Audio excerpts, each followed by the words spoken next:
No, it's cultural. You don't have to live with them. Are you simple? If I demand my husband to live separately from his parents after marriage? No, this is exactly, remember what we said yesterday, the topic of shurut al-nikah.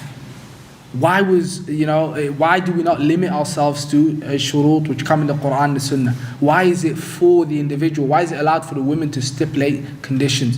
Why is it alright for the man to stipulate his own conditions? Because maybe sometimes the urf, the norms of your society, your customs or your people may not suit you.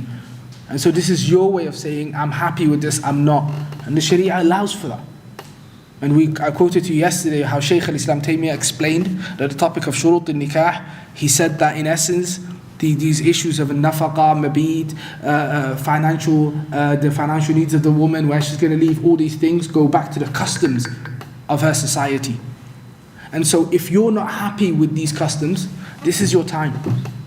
Make it a condition in your marriage. I don't want that. Yes, it's the customs of my people. I don't have an issue with that. But people who want to do that, that's fine. I don't want that. And that's perfectly fine. And even if your parents and so on don't want that for you and are fine with you living in that way, then your individual will supersedes theirs here. And that is what shurut al-nikah is really about.